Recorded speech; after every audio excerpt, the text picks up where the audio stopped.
today I was on a panel sponsored by the ARF on multicultural marketing. It was quite interesting because we got to speak with three very, very talented and seasoned executives in the area of brand management, marketing, and research who have experience doing multicultural marketing for many years. I was privileged to be the moderator, and we had some lively discussion about some of the most difficult points in this area.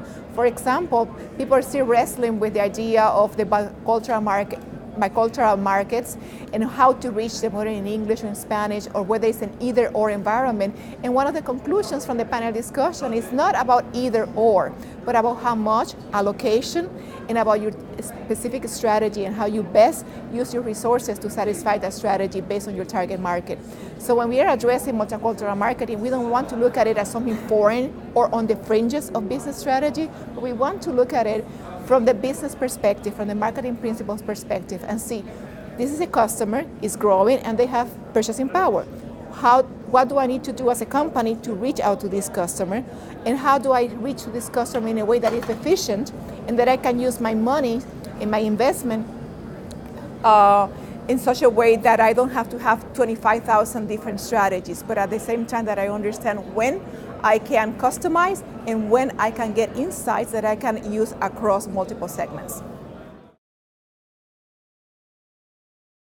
One of the examples in how a corporation actually went from strategy to specific tactics to actually implementing a campaign that reduced or increased their sales or resulted in accomplishing a particular goal.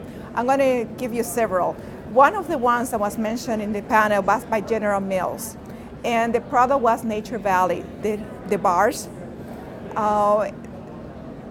General Mills is one of the companies that, in my opinion, from what I have studied with many other corporations, they really have taken a more integrated approach to multicultural marketing. So the campaign for Nature Valley followed from that philosophy. They leverage the presence they had in the marketing community, in the consumer community. They leverage a particular campaign online, as well as the point of sale in the different supermarkets, as well as having a campaign, an advertising campaign that featured Hispanics looking actors and that the message resonated with the Hispanic market. Why? Because Hispanics tend to over-index in natural foods, tend to over-index in foods that are supposed to be a little bit healthy, and the flavor, the color, the aroma of the bars was something that attracted the Hispanics. So now they had to take that as a product and then convert it into a messaging that resonated with them. And they did it both in general media, in English, and they also reinforced it in Spanish in local media. This particular commercial ran in the general media in English, and it also ran in Spanish. He didn't share which particular channels or TV shows it was aired.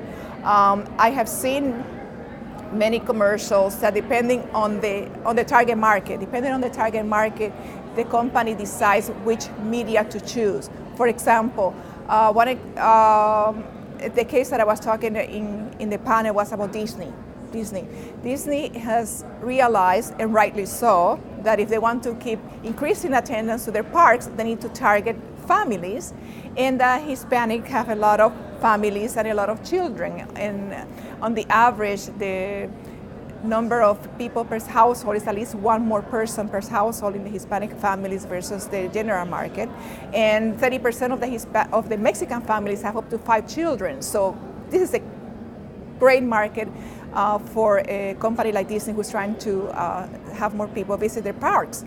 Well, they also learned that Hispanics, when they go on vacation, they travel with the extended family, the mother-in-law, the grandma, the father. So they needed to create a campaign that attracted not just the nuclear family, but also that attracted these other extended family members.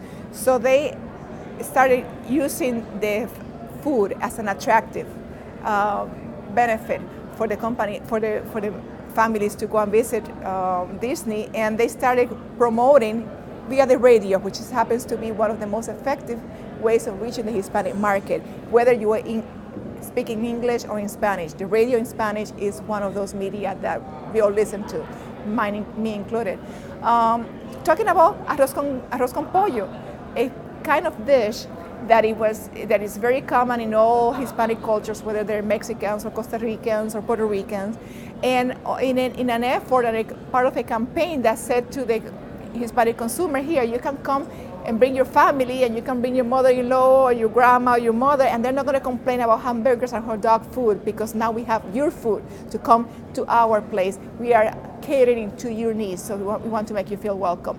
That type of strategy is the one that works, when you really show understanding of the consumer, that you acknowledge the consumer, that you respect the consumer. And in many cases, one of the most salient points that was highlighted in today's seminar is that as a result of getting an insight from a particular segment, whether African American or Hispanic, there has been new products or new campaigns that have applicability and that also resonate to the general market. So you ended up leveraging your investment and your insights and your knowledge across all markets.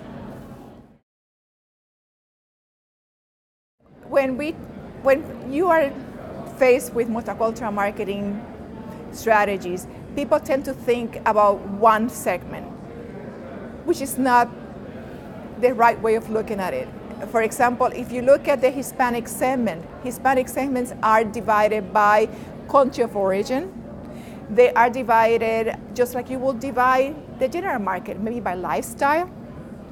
Another way of segmenting the market could be by level of acculturation.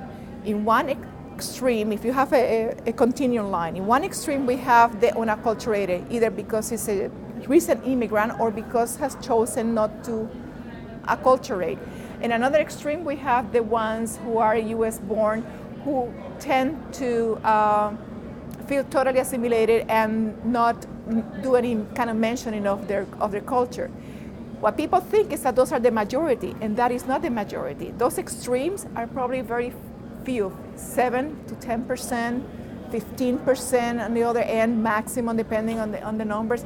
The majority of the Hispanic, the majority of the immigrant consumers, fall in this middle, that they are either acculturated, meaning that they have acquired the mainstream culture in addition to the culture of heritage, or they are bicultural, who have been born in the US, but in an environment that enjoys multicultures.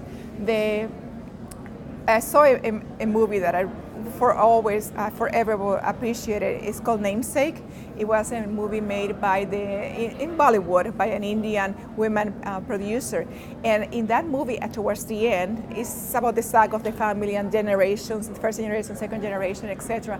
But at the end, she gives a speech about loving two countries, India and United States, about having two, we call them in Spanish, patrias, in which you, as a character, she felt equally attached and bonded to both countries and to both traditions, and she chose to keep the best of both worlds. Percepciones incorrectas. Anyways, misperceptions. There are many, I think. They have gotten better. I think people are starting to look at things from a more strategic perspective, from a more business-like perspective. On the one hand, I always been against those who think that because they are Hispanic or of color, they know it all. Because sometimes your own perceptions and your own bias as a consumer do not necessarily translate to what is really happening in the market. As a business person, as a marketer, you need to be agnostic. You need to go by research. You need to go by best practices. You cannot allow your own experiences to shade the results of the research that you do. On the other hand, there is a lot of research and in companies who tend to look at things from a what we call dominant culture perspective, and that tends to cloud the results. Or as Nielsen said, sometimes the research starts with the wrong sample size, with the wrong universe, with the wrong interpretation of the most basic design elements in the research. So automatically you are getting results that do not reflect what is really happening. I was doing in particular analysis report for a company, and it was incredible how the data that was given to me was forcing certain stereotypes or was forcing certain interpretations of what acculturation meant. And here I was saying, no, no, no, just because language gets measured doesn't mean that language equals culture. Just because you learn English or just because you know Spanish doesn't mean that you have abandoned the other aspect of the culture. So having a new set of lenses, like a new paradigms in which to look at research as consumers, that's very important. And following good practices in terms of good research design as well as interpretation and application of that interpretation was one of the key elements that were mentioned in the panel.